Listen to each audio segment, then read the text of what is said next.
My name is Dana Cisco, and I'm 33 years old. The text came in at 6:47 on a Tuesday evening, just as I was pulling a tray of roasted vegetables out of the oven. My phone buzzed against the counter, and my sister's name lit up the screen. "I'll call her Whitney." Her message read, "Wire me $7,200 for my daughter's Sweet 16. Below it were 3 photos.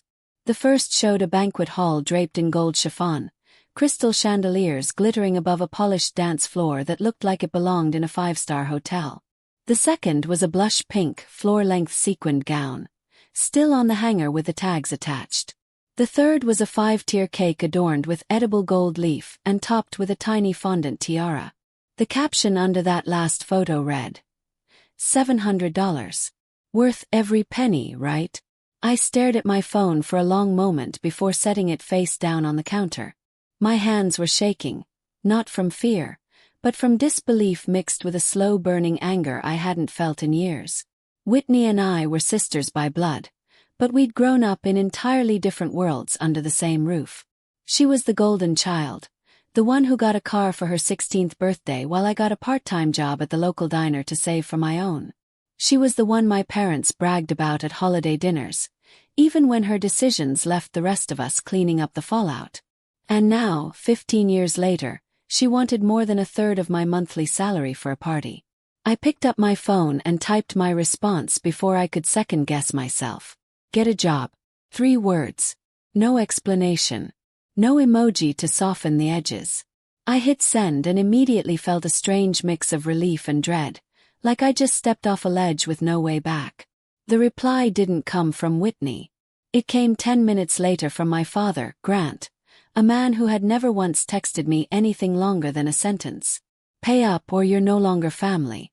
I read it 3 times, waiting for the words to rearrange themselves into something less brutal. They didn't. This was the same man who used to say money and family should never mix.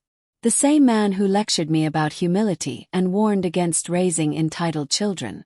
Now he was threatening to cut me off over a Sweet 16 I hadn't been invited to plan, wasn't asked to help with, and was apparently expected to finance. I sat at my kitchen table, roasted vegetables going cold beside me, and thought about every time I had shown up for this family without asking for anything in return. The $4,000 I wired my parents 3 years ago when their roof collapsed during a storm. No fanfare. No thank you card. Just help. The countless 6-hour drives to babysit Whitney's kids so she and her husband could take weekend trips. Never once asking for gas money. None of it mattered now. One refusal to fund a $7,200 party had erased 15 years of quiet loyalty. By sunset I wasn't crying. I wasn't even angry in the explosive way I expected. Instead, a cold clarity settled over me like fog lifting off a lake at dawn. They had never valued me for who I was. They valued me for what I provided. Quietly, reliably, without question. The moment I stopped providing, I stopped mattering. Around 9 o'clock that night, I picked up my phone again. Not to text Whitney. Not to call my father. I scrolled until I found the number I needed. Someone I hadn't spoken to in months but knew would answer. Pressed call. When she picked up, I said 4 words. Cancel it. Cancel everything. The voice on the other end belonged to Marisol, my best friend since college and the event coordinator at the Everly Grand, the exact venue in Whitney's photos. I hadn't recognized it at first, but once I saw the chandeliers it clicked.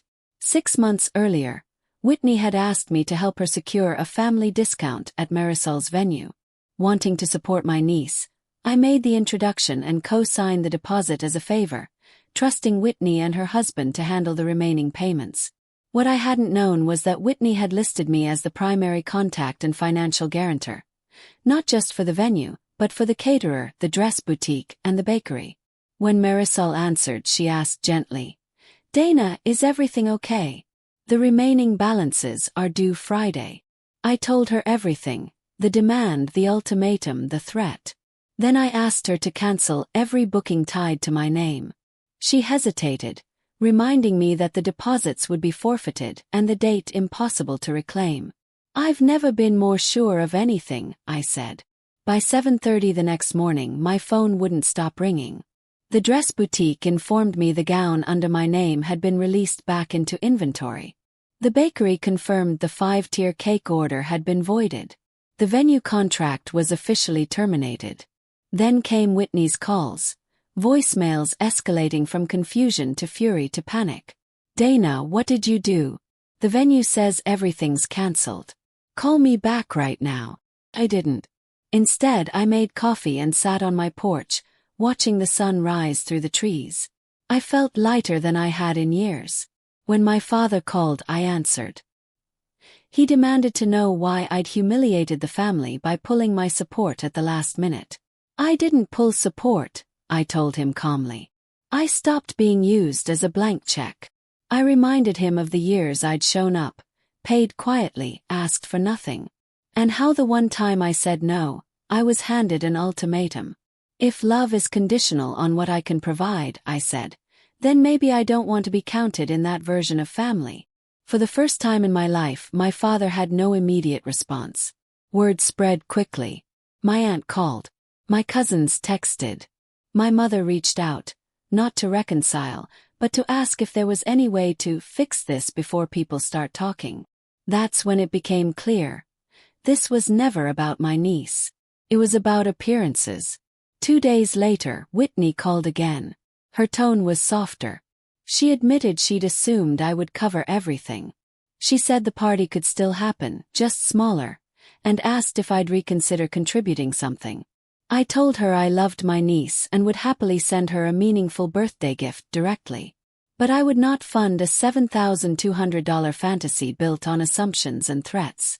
In the weeks that followed, something shifted in me for good. I stopped responding to guilt-laced messages within minutes. I stopped feeling responsible for problems I didn't create. I started saying no. Not out of spite but out of self-respect. People who valued me stayed. The ones who valued my wallet slowly faded. My niece ended up having a small backyard party with balloons and a store-bought cake. According to my mother, she smiled more that day than during any of the elaborate planning sessions. Sometimes the simplest celebrations hold the most genuine love.